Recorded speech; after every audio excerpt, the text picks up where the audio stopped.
engagement.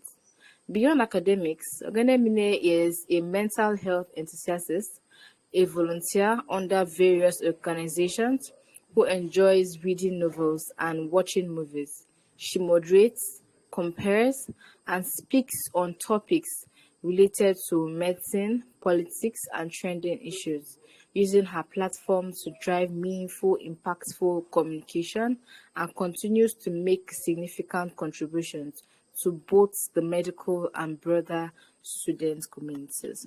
With a clapping ovation once again, wherever you are, with a clapping ovation, please make welcome Oghenemine Ivwurie.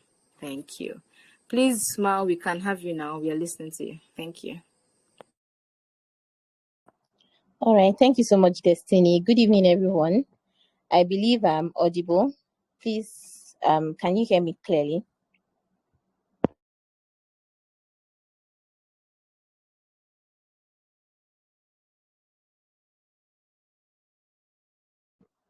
Okay, good evening, everyone. Please, am I audible enough? I need responses.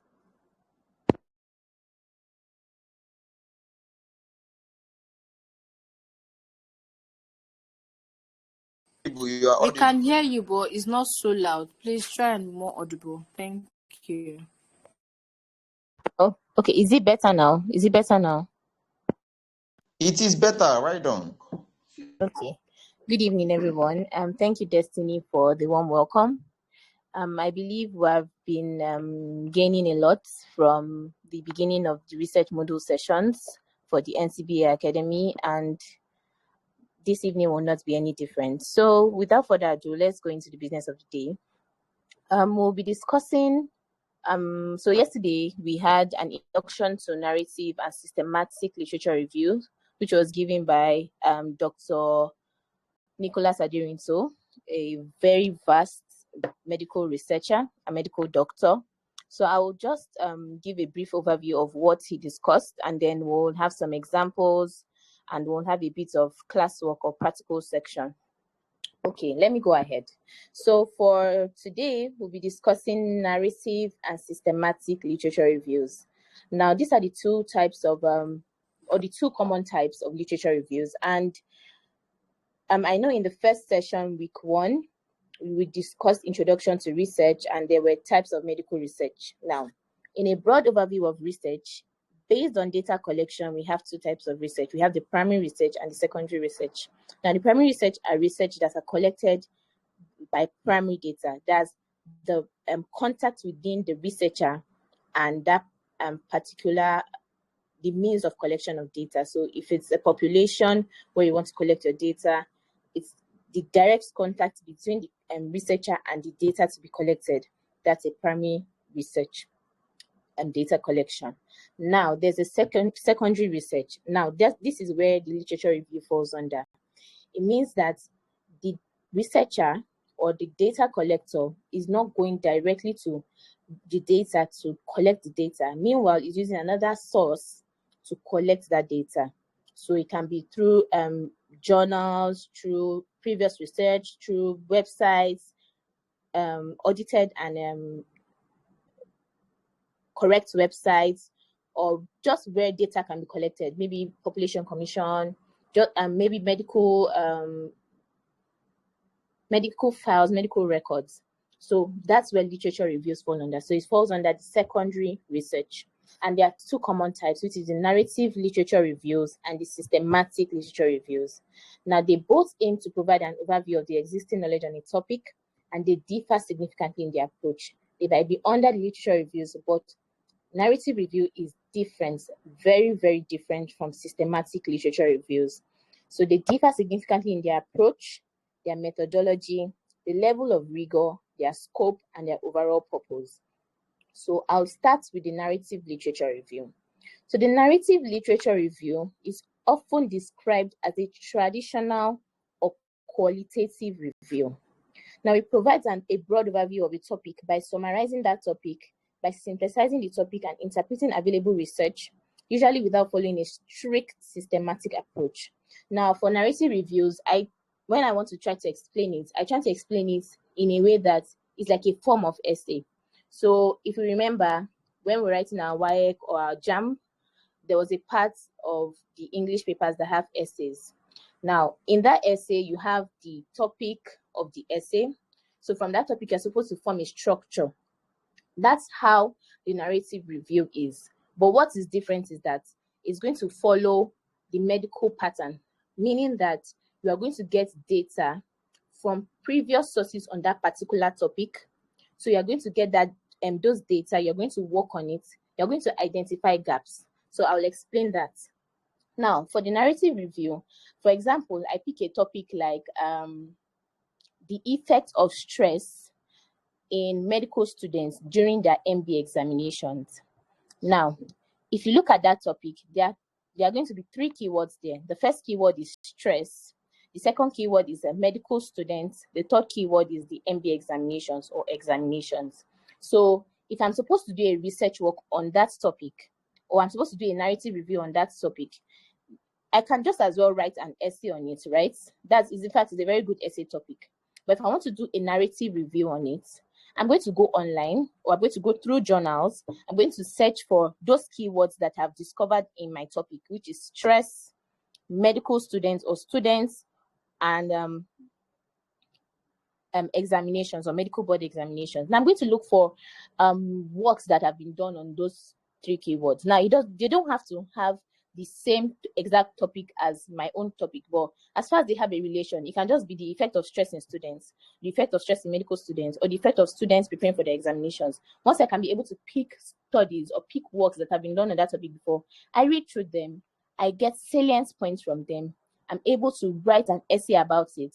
I'm able to also identify gaps. What I mean by identifying gaps is that I'm going to check those things that people have written about these particular topics before, and then I'm going to discover that, for example, if I've decided I'm going to write topic on that, if I decided I'm going to write on that topic, I will have gone around to do my own findings, to try to collect data on that topic.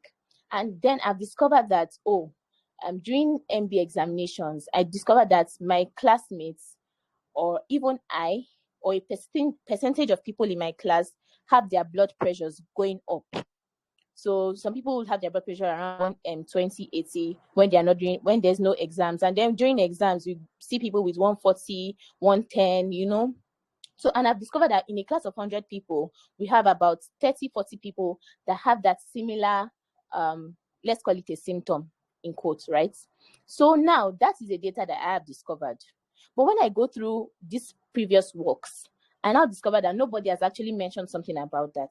That's where my own opinion in narrative literature review comes in. So I'm going to put it in that research work and say, although blah, blah, blah, blah, and then I'll put my own, like, so it has been seen that in about 40% of medical students that prepare for examinations, there is tendency for their blood pressures to rise up due to stress. Now, that information I've given I've identified the gap because I discovered that other people have not written about it. So I identified that gap and then I put it into my own literature review.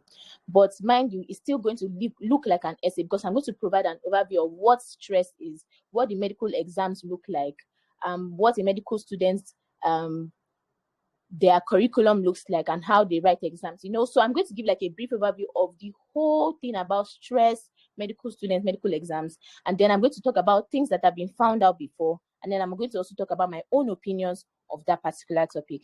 That is what a narrative literature review just does. So it provides a broad overview of a topic by summarizing that topic, synthesizing the topic, and interpreting available research, but does not follow a strict systematic approach. Now, what I mean by not following a strict systematic approach is that when you write research works, there are systems or there are criteria that you need in particular research works to be able to make that research work ethically approved or ethically okay to be published.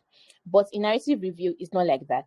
So it's your own opinion. What do you think about the subject matter? What do you think about COVID-19 vaccines? Do you think they work? So when you write the narrative literature review, you're not basically following what, the ethical standards means the topic must have 10 to 26 words, 10 to 26 words. All the authors must have their names written and then their biography must include their relation, how they were able to collect data. No, that's not how narrative literature review. It really doesn't follow a systematic approach. You don't have to have the introduction, the population. You don't have to follow the PICO framework. So it's really flexible. Let me put it like that. So the flexibility allows researchers to highlight different aspects of the topic, to identify gaps, as I've explained earlier, and to provide a conceptual analysis that may go beyond the mere summary of existing studies. So one thing I want you to note about the narrative literature review is that, number one, it has a broad coverage. So it summarizes a wide range of studies related to a topic, so allowing for flexibility. So it's a very flexible way of writing research. As I explained earlier, I said if you have a topic, you don't just need to focus on that particular topic. Once you pick your keywords, you can talk about how stress relates to medical students, how stress relates to exams, then how stress relates to medical students preparing for examinations. So it covers a broad range of studies relating to that particular topic that you want to write about. So number two, it is flexible. So number one, I mentioned it has a broad coverage. Number two, it is flexible. Number three, it is ideal for background context. So it is useful for identifying trends, forming hypotheses, providing a general understanding of a topic, and offering a broader narrative that highlights different dimensions of research. As I mentioned earlier, I mentioned that when I was giving an example of a research work, the effect of stress in medical students preparing for examinations, I mentioned that since I discovered, or when I do my data collection, and I discovered that a particular percent of students have their blood pressures being raised during examinations due to stress, that becomes my own hypothesis. So I formed an hypothesis based on the topic subject that I have decided to work on for my narrative literature review. So it offers a broader narrative that highlights different dimensions for the research.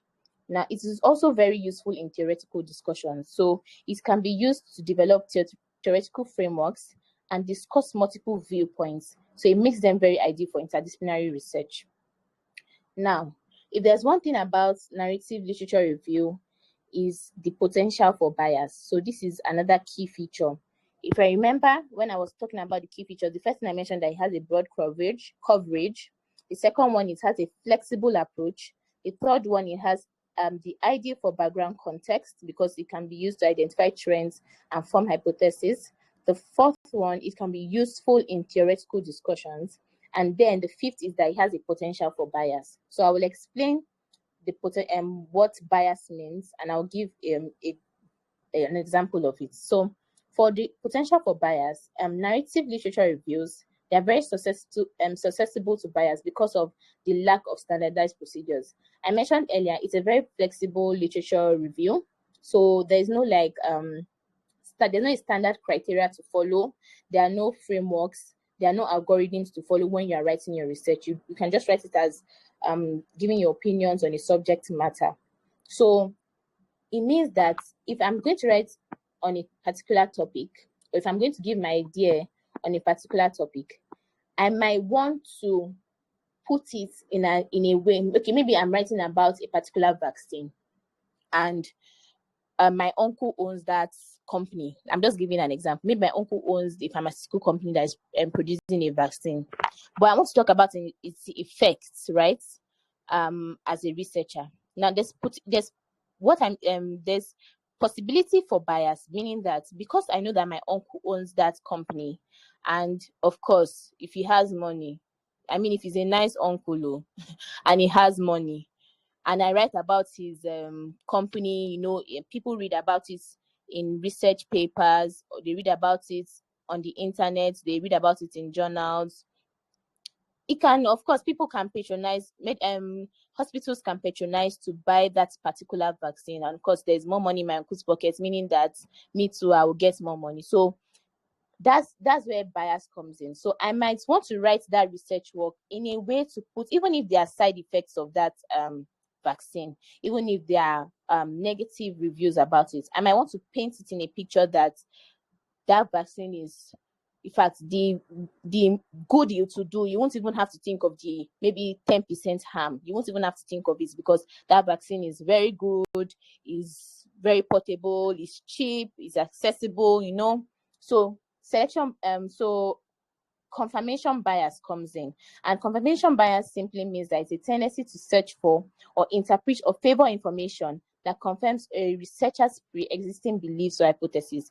So since I know that my uncle owns that company and I want to just believe that is good, I will try to paint my information in a way that puts that vaccine ahead of other vaccines. So that's confirmation bias. And it's one of the key features of narrative reviews, because when researchers give their opinions on that particular topic, people read it, they don't even, there's no background checks to check, is this vaccine actually, is there data to back up that this vaccine is actually good or not good? Now, for selection, so there are two biases that can happen in narrative literature review. The first one is confirmation bias, and the second is the selection bias.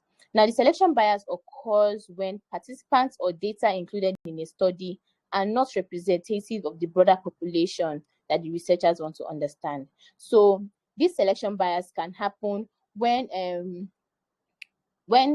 researchers want to choose the population that they want to work with. So assuming I'm going to talk about the effect of, let me use the former topic I was talking about. So the effect of stress on medical students writing MBA exams.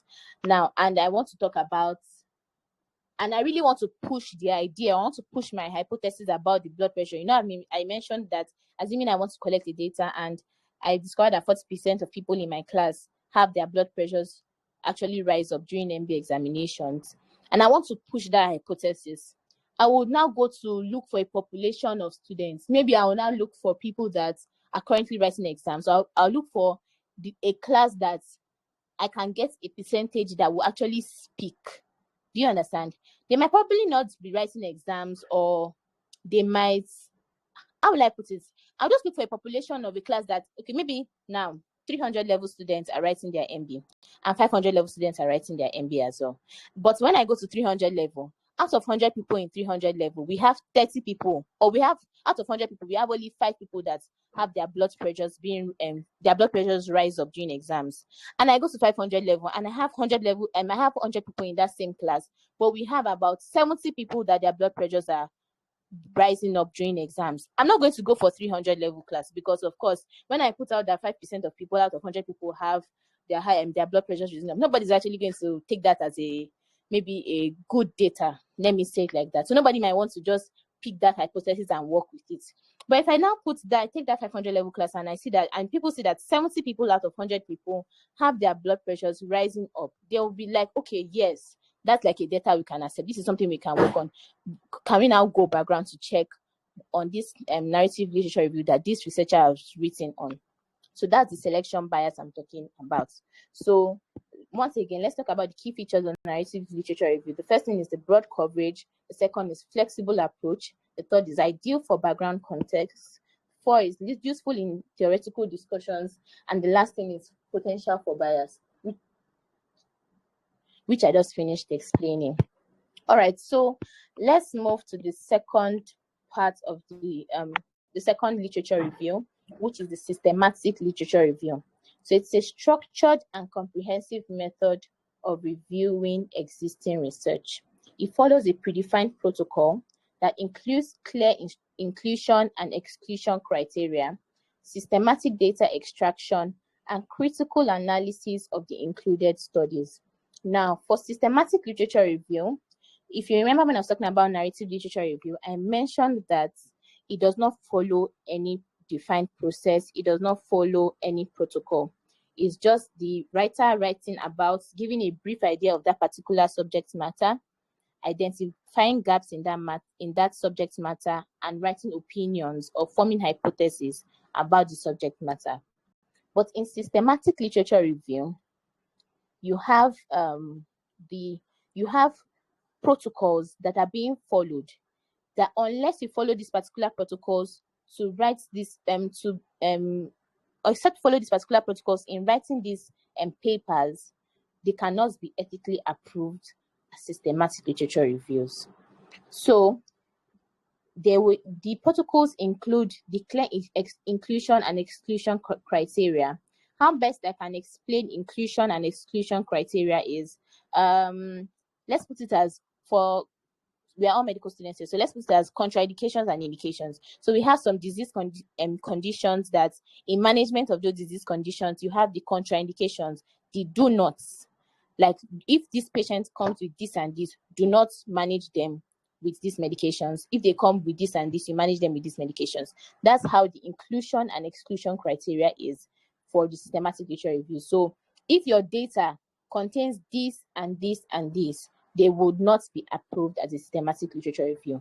Meanwhile, this particular research paper should not also contain some things.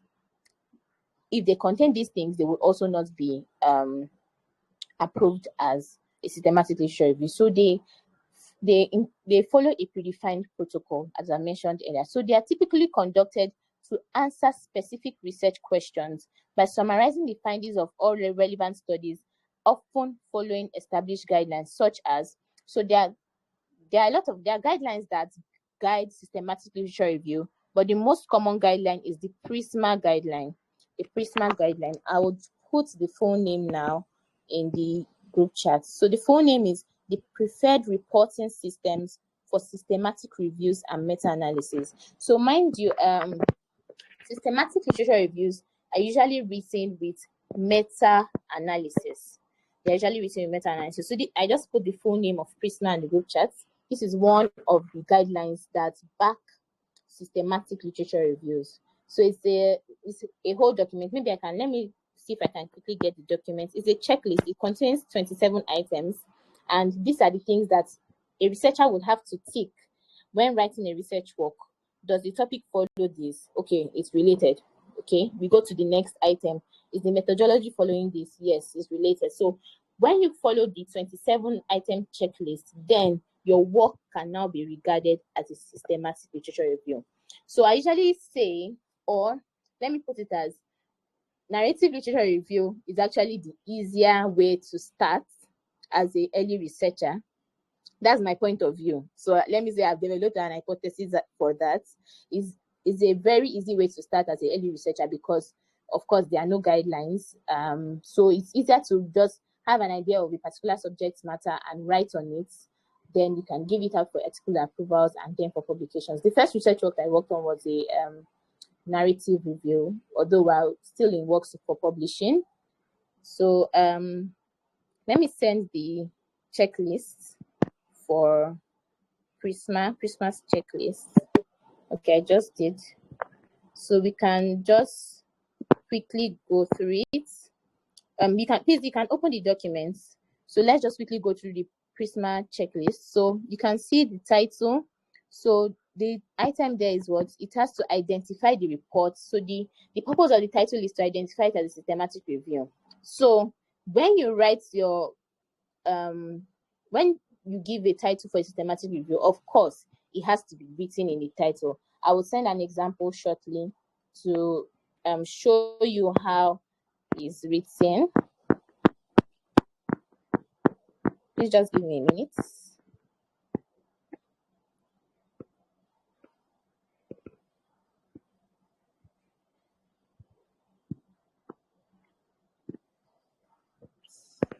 Okay. Please, let's not be distracted. I know that the attendance form was just sent. So let's still. Okay, so I have this example on diabetes, and the title says the effects of low carb diets on blood sugar control in people with type 2 diabetes is systematic review. I actually chose diabetes because it's a very common condition in Nigeria, and we can relate to, we can relate to the risk factors and things associated with diabetes. So this example, the title says the effect of low carb diet, which is low carbohydrate diets, on blood sugar control in people with type 2 diabetes, a systematic review. So it must always show that it is a systematic review. So that's the first part, the title in the Prisma checklist. So if you go on, we see the abstract. It must report an abstract addressing each item in the Prisma 2024 abstract checklist. I will have downloaded that, but let's just go on. So the introduction. In the introduction, you have the rationale and objectives. So the rationale, you have to now, for the particular subject, you have to describe the current state of knowledge and its uncertainties. So what are the things that, what are the current informations about low carb diets and diabetes mellitus? So why is it important to this review? Why do you want to go ahead with this review? Then there are other informations under it. There's objectives, so the methods. So there are eligibility criteria for the methods. You have information sources, you have the search strategies, selection process, data collection process. It's a whole lot of items for a systematic literature review. You can see it's 27 checklists, but you even have some that have children. Like 20 has like A to D, 23 has A to D. You know, it's a whole checklist that is used for the systematic literature review. So it's not just like a narrative literature review that is easy to just gather your ideas, gather data, search the internet, search previous journals, you know, and then write a whole essay on it, and then you've written your narrative literature review. It's deeper than that. So let's go on. Apart from the Prisma framework, there's another one, the ROSES framework. The full meaning of that one is the reporting standards for systematic evidence synthesis. But of course, Prisma is more used and more recognized than ROSES. Let me see if I can send that one to you as well. ROSES. Okay. Sorry, give me minutes.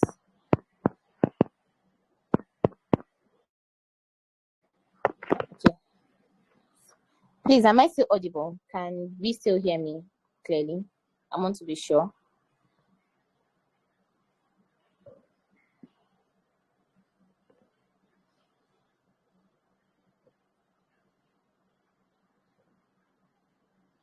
All right, thank you very much. Okay, so let's go ahead.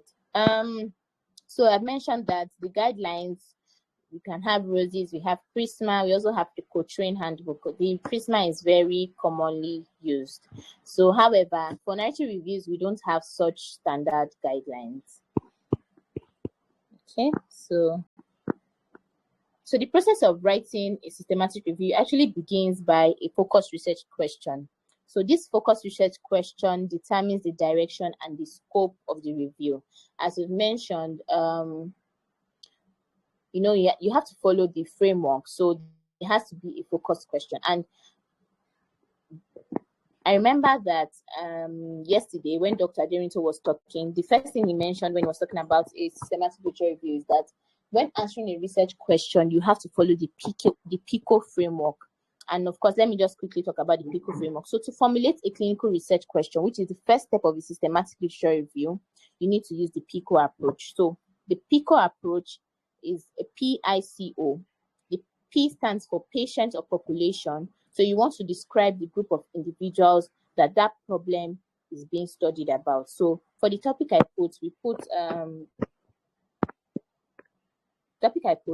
effect of low carbs diet on blood sugar control in people with type 2 diabetes. Now, we have already identified that the population we are going to be working with in this systematic review is people with type 2 diabetes. So that's our population for this particular systematic review. So the I stands for intervention. So it refers to the intervention being tested or considered, such as a medication, a treatment, or a therapy. Now, C is comparison. So this comparison is specifies the intervention that is being compared to. So if you've gone through your data collection, you've formed an hypothesis, you then want to identify gaps such as narrative review. Now you want to think of, okay, or you want to put forward an idea of another intervention for type 2 diabetes patients. Now you want to compare your own intervention with previous interventions used in previous papers. That's where comparison comes in. And then the outcome, you want to indicate whether a change in the symptoms mentioned in your topic, there will be a positive change, probably a symptom reduction or improved quality of life. So the PICO approach, P stands for population I stands for intervention, C stands for comparison, O stands for outcome. Okay, so let's go back to the systematic literature review. So of course you mentioned that it follows a framework, or it follows a systematic approach as its name. So the first thing is that when writing a systematic review, you want to formulate the clinical question to answer. The two is to develop a protocol with strict inclusion and exclusion criteria for the research work. The three is you want to perform a detailed and broad literature search. Now, this detail, in fact, the systematic literature review is more detailed than narrative literature review, meaning that the systematic literature review, you have to go broader. You have to search more for past research articles, for past works done in relation to your research question. It's more in-depth than narrative literature review, and it has to be detailed as well. So the next step is to critically appraise the selected studies. So you want to extract data. So you want to extract data from those studies. You want to identify gaps from the studies. You want to get data to analyze for the literature review. Now, the next step, you have to synthesize the data and analyze the data using qualitative and quantitative methods. You report and discuss the results, and then you develop conclusions. So the systematic literature review is kind of similar, or not similar, or it's still a literature review, but it's just more in-depth and more systematic and more structured and more strict, quote unquote, than the narrative literature review. So what can we say are the key features of the systematic literature review? The first thing is that it follows a particular framework. So I've mentioned three frameworks that it follows.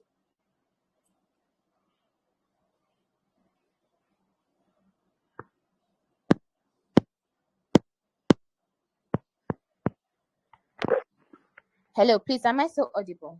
Sorry, my network cut me off a bit. Yes, we can hear you. All right, thank you very much.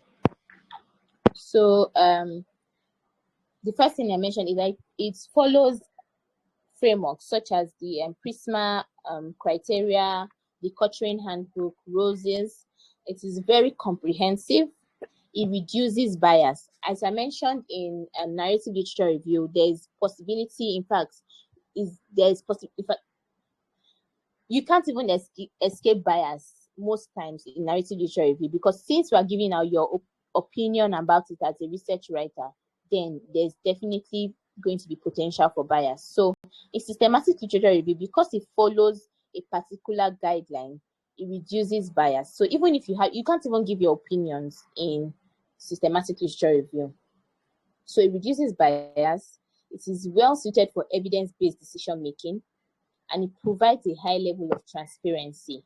So since we said it reduces bias, it provides a high level of transparency so that you get to see less of the writers or the researchers' opinions, and it includes a quality assessment that ensures reliability of the synthesized events. In most cases, in narrative literature reviews, they can be used for evidence-based decision making, because since you are basing it off of opinions of the writer, of the researcher, or the writer or the author, you can't use it for evidence-based decision making because it's opinionated.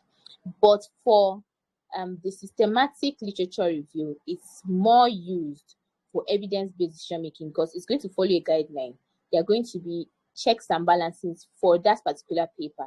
So you're going to be sure that every data that is being put in this research paper are credible, are audited, are eligible for publishing, and are real. You understand? So it provides a high level of transparency. So when do we use each type? So when do we use the narrative literature review? It's very ideal for providing a comprehensive overview of a broad topic, when you want to understand trends in the literature, You want to know previous ideas about the literature. You want to know previous information about the literature. You want to compare it to current trends about that particular subject matter. You want to explore areas where that research paper have not gotten enough information. That's like identifying gaps. You want to generate new hypotheses, and it is very helpful in the early stages of research projects. As I mentioned earlier, if you're an early researcher, you want to start research, but you don't really have an idea of how to go about the checklist or do systematic literature reviews or do proper research designs as cross-sectional studies, case controls. You can start with narrative literature reviews. Very easy to glide through. You just need to gather insights, identify approaches, develop a conceptual understanding of the topic. So for systematic literature review, when do we use it? So we use systematic literature review when there's a specific research question that needs a comprehensive and unbiased answer. As I've mentioned earlier a couple of times, there's potential for bias in narrative literature reviews. So when you need a comprehensive and unbiased answer, you use the systematic literature review. So they are used as I said earlier, they are used in evidence-based decision makings. So they are also used to synthesize evidences. So you've gotten data and you've put them, so there are previous research work that have data about particular subject matter. Now you want to be sure that these data are evidenced. That's the purpose of systematic literature review. So the rigor of it alone makes it standard, because you have a checklist, you have to follow the checklist to tick things on that particular checklist to be sure, okay, yes, this follows how the title is supposed to be written, this follows how the introduction is supposed to be written. So because of the rigor of it, it comes out as a very standard review. Okay, I think I've been able to go through this. So let's try to differentiate each of them. So I've mentioned that narrative literature review is more flexible. So it allows researchers to provide a broad overview and identify trends of a particular topic. While for systematic, it is more structured. It has precise protocols such as the PRISMA, the ROSES, to minimize bias. Then the objective of a systematic review is to formulate a well-defined research question and to be able to analyze it. Now, in the methodology, there are differences, meaning that for the methodology of the systematic literature review, you have guidelines to follow it, such as the PRISMA and ROSES, as I mentioned earlier on. Now, a narrative review does not need a strict protocol, so the methodology is very flexible. And I've mentioned where we can apply them in. So, in summary, we have two major literature reviews, which is the narrative literature reviews and the systematic literature reviews. And though they both aim to provide an overview of the existing knowledge on a topic, they differ significantly in their approach, methodology, the level of rigor, the scope, and the overall purpose. So before we end the session, I would like us to answer some questions to see if we had an idea of both reviews. Okay, so I will read out the question and I'll also post it inside the chat box so that we can answer it. So number one question: what is the main objective of a systematic review? A, to track the historical development of a scientific idea. B, to address broad research questions without strict guidelines. C, to formulate a well-defined research. D, research question and analyze all available evidence. D, to develop clinical concepts. Okay, I can see people answering. Okay, let me wait for others. Okay. All right. Okay, so yes, we all agree that the answer is C. For those that their networks are not too good, I understand. Don't worry, your answers can still come in. So yes, to formulate a well-defined research question and analyze all available evidence. Yes, that's the main objective of a systematic review. Okay, I think well done, Chinemerem, Abdullahi, Ololade, Debbie, Chiagozi, Fiolua, Dr. S.A., Anu, Makochuku, Brian, Miriam, Victoria, Emanuela, Hassan, Karen, Isaac. Wow, that was a lot of names. But well done, everyone. That's the correct answer. Okay, I think we can move on to the next question. So the next question, let me copy it.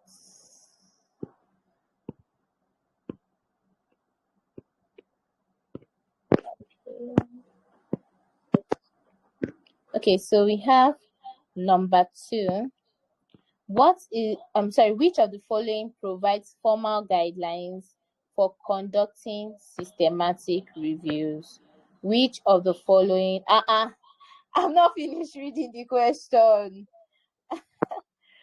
All right. Okay. Let me wait for more people to answer. Please hope you are not copying other people's answers, though, so that we can all be on a common ground that we understand. All right. Okay. So, should I give 1 more minute for people to answer? Let me give 1 more minute.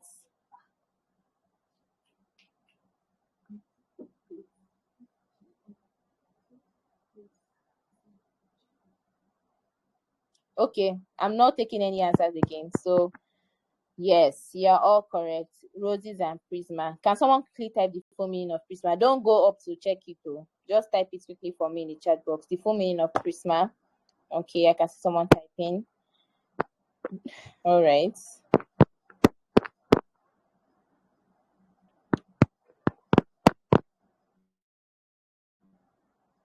Once I get one answer, I'll move on. Full meaning of Prisma. Thank you very much, Chinemerem. Prepared reporting items for systematic reviews and meta-analysis. Thank you, Adebayo. But let me shout out to everybody that answered the second question. Chiagozi, Chinemerem again, Hassan, Abdullahi, Anu, Fumilayo, Dr. S.A., Debbie, Feolua, Kelechi, Faithful, I see you, Bryant, Ololade, Mako Chukwu, Mary, Victoria, Karen, Adebayo, Emanuela, Barakat, Uluwatoke. Thank you all for answering my second question. Okay, I think we can move on to the next question. Okay, before I go now, let me just ask one more bonus question. So, how many items do we have on the Prisma checklist? Let's get one quick answer. How many items? Well done. Bell Olise. Okay, let me Chiagozie. Thank you so much. 27. Yeah. I can see your answers. Thank you so much. Okay, thank you. Can see your answers. Let's move on to the next question. Let me quickly copy that.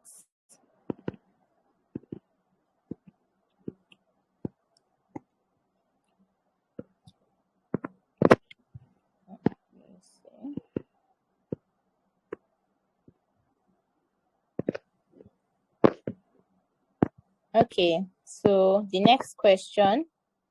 In systematic reviews, what is the first methodological step? In systematic reviews, what is the first methodological step? Sorry. We have data extraction, literature search. Wow. That's amazing. Yes. But let me finish reading my options as if you don't want me to rest. Data extraction, literature search, formulating a research question using the PICO approach, and performing a critical appraisal. Okay. Let me give like 2 minutes more for some people to still type their answers. Please don't copy others. You don't know whether they are correct or they might be wrong. The person might be wrong. Don't copy another person's answer. Type your own answer. Okay. 1 more minute. 1 more minute. Okay, I think that's all. Let me just. So yes, the answer is correct. Formulating a research question using the PICO approach. Can someone quickly type in the chat box the full meaning of PICO?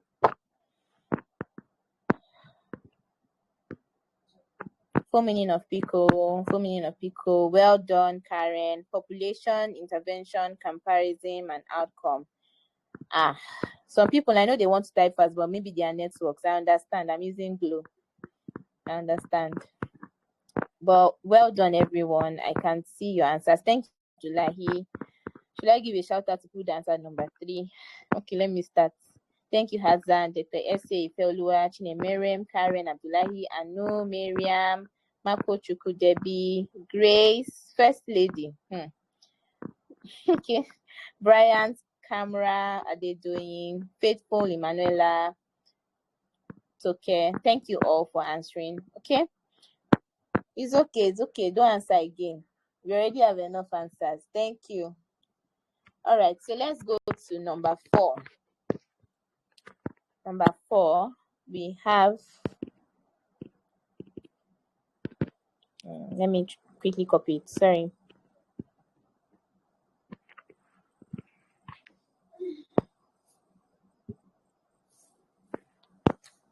Okay.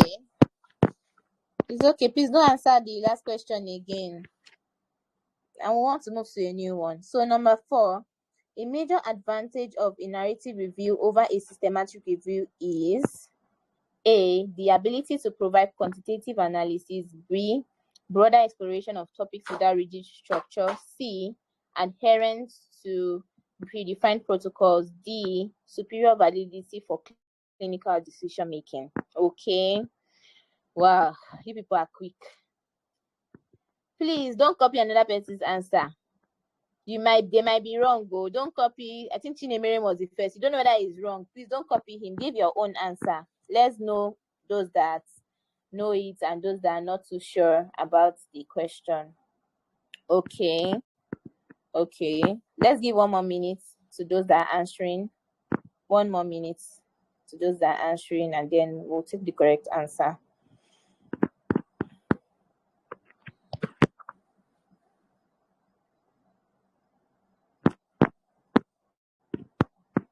Okay, but I'm not more taking answers again. So yes, the answer is B.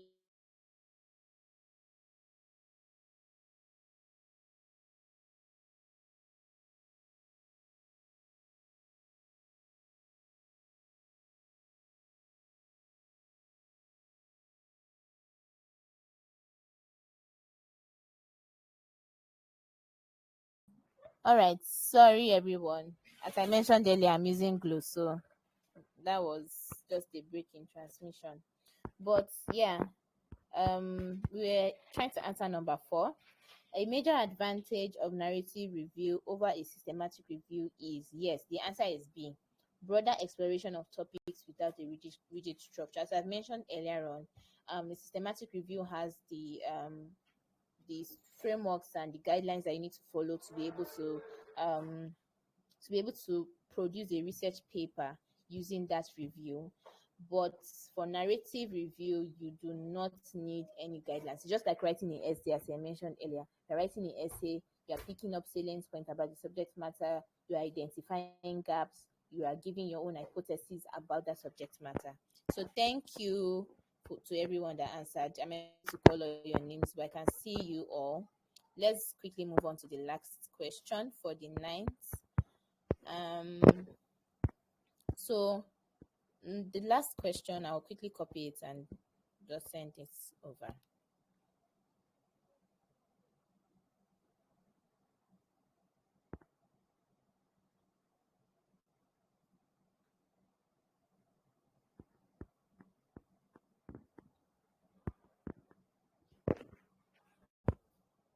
Okay, so last question, and I would just quickly type it in. So instead of it being an MCQ question, it would just be a written down question. So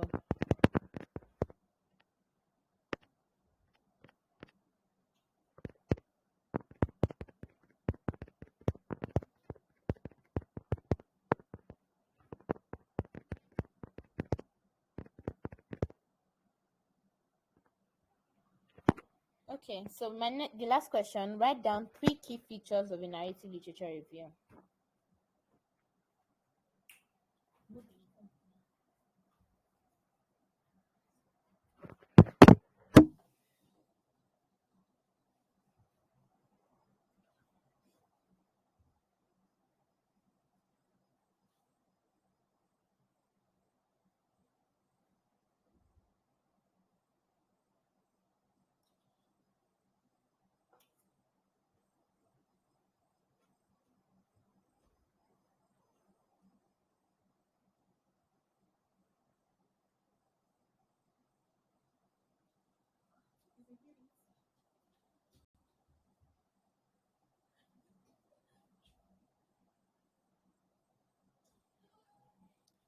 Okay. I can see some people have typed. Hassan, well done. Bryant, well done. Grace, well done. Miriam, well done. Ifeoluwa, well done. Okay, yes. So Hassan said flexibility, confirmation bias, opinionated, correct. Broader range of topics, very correct. It has a broader coverage, that's Bryant. A flexible approach, it has potential for bias, very correct. Grace said potential for bias, flexibility, broader range of topics, very correct. Miriam said flexible structure, broad topic coverage, interpretive approach. Sorry, interpretive approach. All right.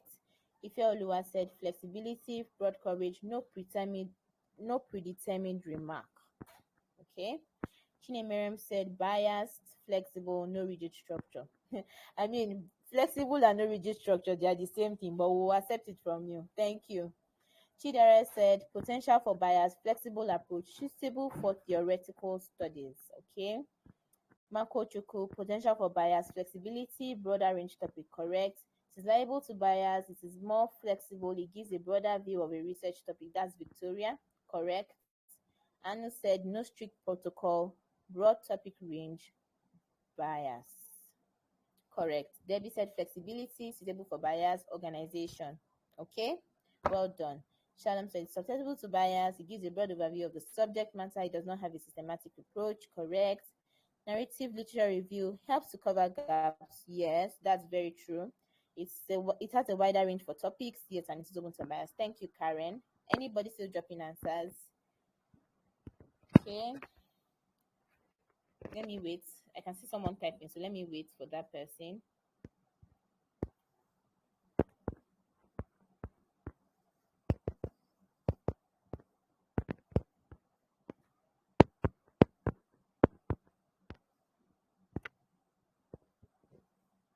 Okay.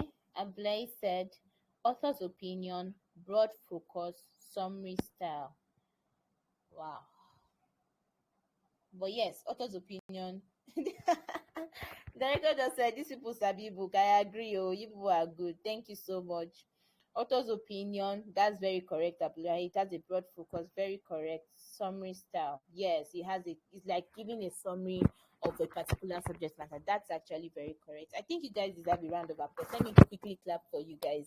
I don't know if you can hear me, but well done, everybody. That was very, very good. It means that you got the brief overview of the literature and narrative review.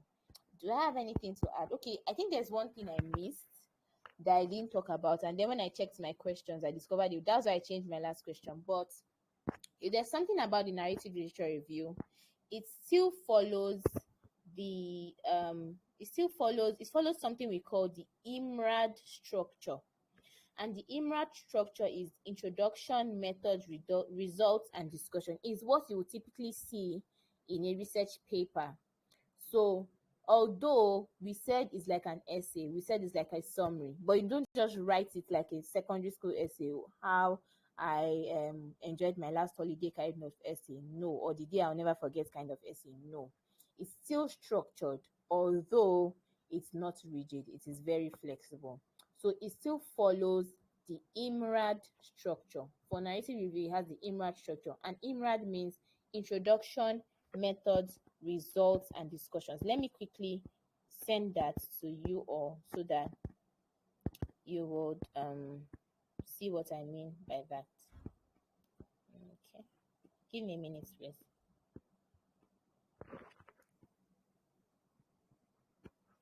All right. The last protocol. Which one? Okay, yes, that's what I'm doing now. So okay, so I think we can all see it is sent, right? Yes. So please give me a minute.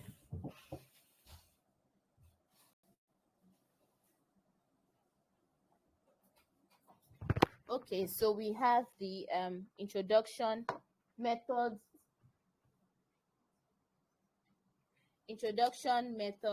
results, and discussion, the IMRAD protocol. So this is the protocol that the narrative literature review follows. I think I've exhausted everything I have for today. I believe so. But in conclusion, whenever I have to give up talks about research, I'll just like to still encourage that it's never too late to learn about research. Some of us might be in higher levels about to graduate school, and we are like, oh, maybe my mates are already publishing papers and I haven't published any. I mean, there's no limits to what research can do. You can be in your 90s and still start learning research, and I mean, you will you'll still break barriers, you'll still break frontiers in that particular research topic. So it's a good thing that you are here learning about the basics of research, and I have to applaud all of you for that. Thank you. That's all from me tonight.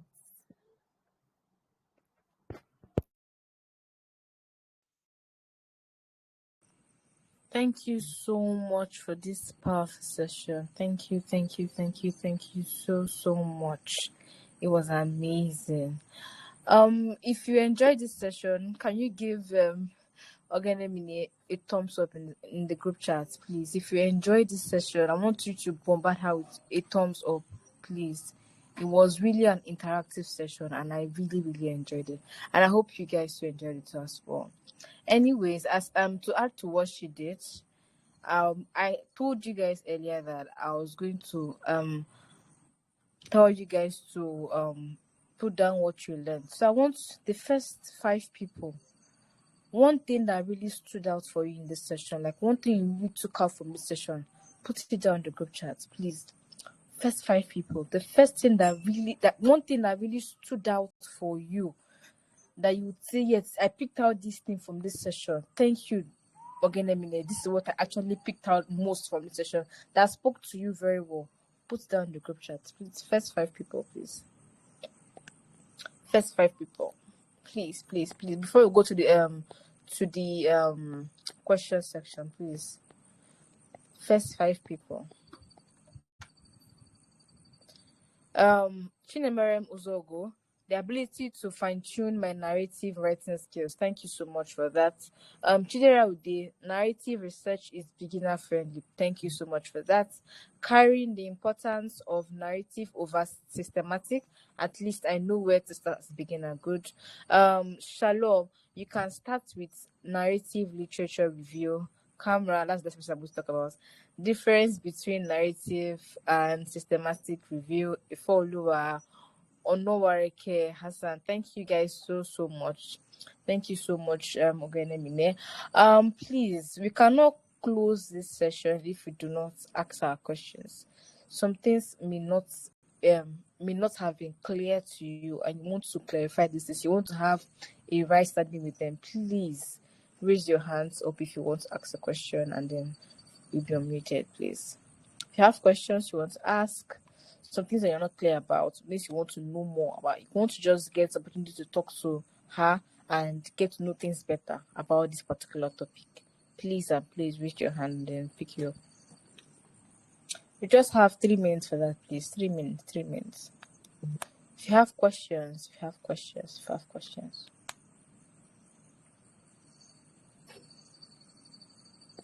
No questions?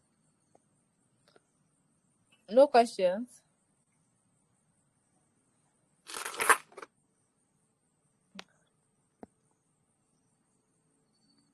No questions? Okay, if you do not want to speak, you can type it in the chat box. Okay. Someone's hand is raised already. Please, Hassan Ismail.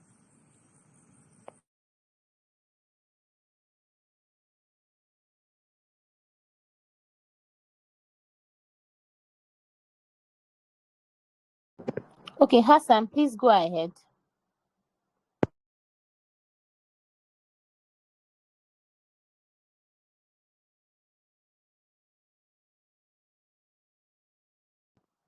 Hassan, if you can hear me, you can go ahead to ask your question.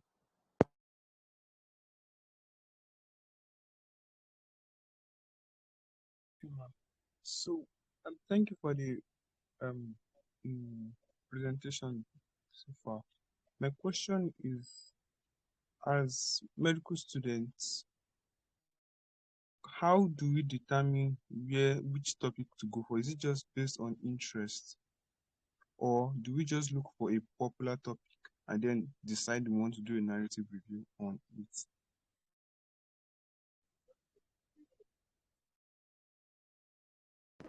Okay, thank you so much, Hassan, for your question. If I heard you correctly, and if I'm clear enough, you asked that how do we go about selecting topic questions for your narrative literature review? Do you just pick a particular question? Sorry, can you hear me clearly, please? Yes, ma'am. Sorry, am I audible? Yes, we can hear you. We can hear you. All right, okay, let me.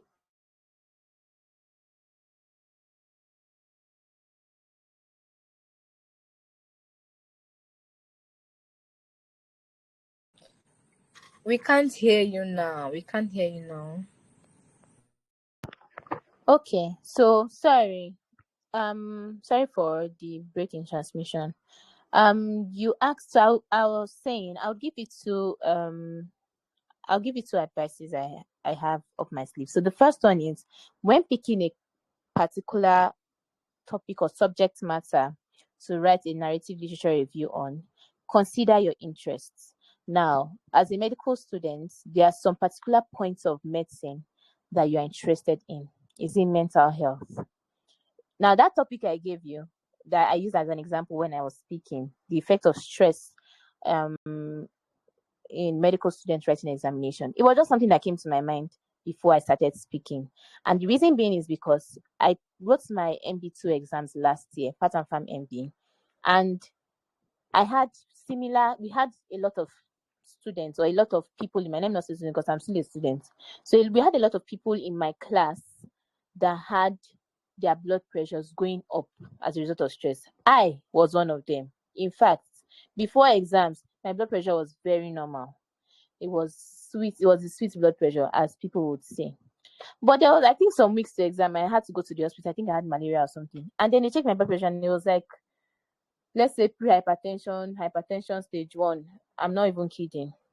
And then I had some other of my friends talk about it. I talked to somebody last week, and we were just trying to reminisce about the exams. And she mentioned a similar thing, that she had high blood pressure to join the MBA exams. Now, from that, I've been able to pick data among myself being one person, another of my classmates, and I think 4 or 5 of my classmates that had similar experiences. Now, that has piqued my interest in that particular topic. I might want to go ahead and write a narrative literature about it. That's because it's my interest. Not merely because I want to specialize in that area, but because it's an interest I've found in, because of the data I've been able to collect about that particular subject matter. So the first thing is, what's your interest? What in the medical line, what do you have interest in? Is it mental health? Is it public health? Is it the water situation, how dirty the water is, and how does it contribute to maybe cholera or other diseases in your vicinity? So you want to look at an interest area. That's the first advice I have for you. The second advice is, if you are someone that already knows what you want to specialize in, it's very, very important that you have a research paper on that particular area. It just puts you ahead of other people that are still going for that same particular specialty of choice. So, for example, I want to specialize in, let's say, endocrinology, and of course, diabetes mellitus is an endocrine disease. So, I would start picking my interest in that particular topic I sent as a systematic review example. So I'll start looking at patients that have diabetes mellitus 2. What do they eat? Okay, they eat sugar, or they eat semo, and they discover that eating semo, I'm just giving an example, please. It might not be correct, it might be as well. Or eating semo drops their blood sugar down. So, and I've seen in like 5-10 people that eating semo drops their blood sugar down. So that becomes a point of interest. Now, because I want to specialize in endocrinology in the future, I can start writing a narrative literature review on the diets and how they affect diabetes mellitus to patients. Now, in years to come, when I finish from school and I'm about to specialize, I can now, when I'm giving maybe my project paper or my thesis, I can refer back to my work that I've written years ago, and they're like, oh, so you really started, you had an interest in this specialty from years ago. So, it just gives you an edge over people. So the two advices, the first thing is, what's your interest? You can pick a particular topic from the things that you're interested in the medical field. Two, what if you are sure about where you want to specialize in, then you pick a topic of choice or an interest of choice in that specialty of choice. That's it on how to pick a topic. Oh, the third one can be current issues. So there are a lot of current health issues, AI and health, different things that pique your interest. Vaccines that are being produced for disease, vaccines that have not been produced before, that are being produced for diseases. Do they work? So those can be current trends. So the first is your interest, two, your specialty of choice, three, current trends. I think that's how you can pick a topic of choice. I think I've been able to answer your question. Thank you very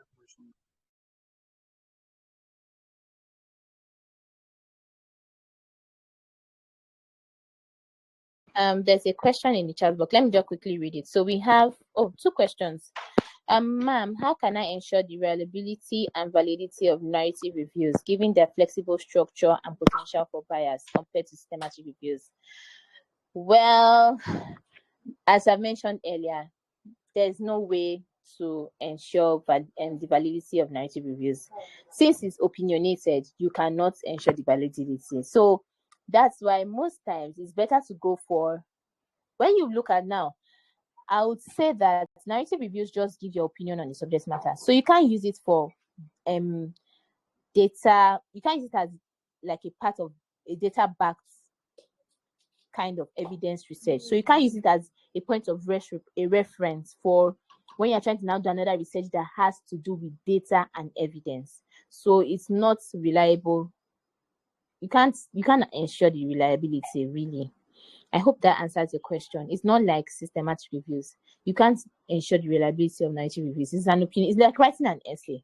If I tell you that, they say, tell me to write how I spent my last holiday. If I write in my essay that I went to Canada, but I stayed in Makoko throughout, you are never going to know if I don't provide evidence. Do you understand? So, of course, when you read my essay, you're like, she really went to Canada, or she went to Niagara Falls. Wow, that's amazing.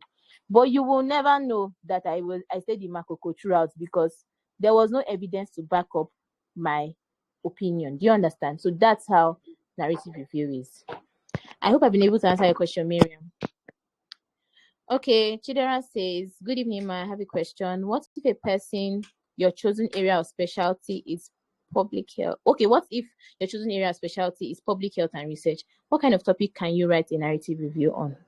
In fact, public health is oh my God, how will I explain it? In fact, it's like the broadest scope of medicine. Let me put it like that. But I know some other specialties will come and say no. But it's actually the broadest scope of medicine. So you can pick any topic. Public health is like community health raised to power 2, community health raised to power 4.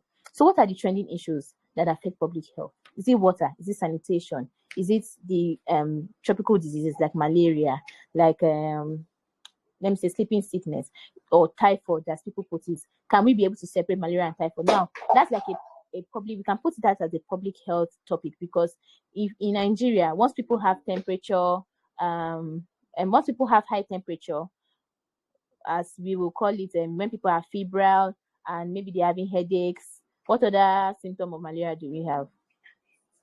Bitter taste. When people have those symptoms, they'll say, hey, I have malaria and typhoid. Like, that's what Nigerians see. But you cannot pick that as a topic. How can we now distinctively divide malaria and distinctively divide typhoid? So that's public health is really endless. I don't know if I've been able to answer your question, but it's like a really endless vault of topics. Even vaccines, when you talk about vaccines are under public health. Different things. It's a broad topic. You can pick anything under your choice under public health. I hope I've been able to answer your question, Chidera.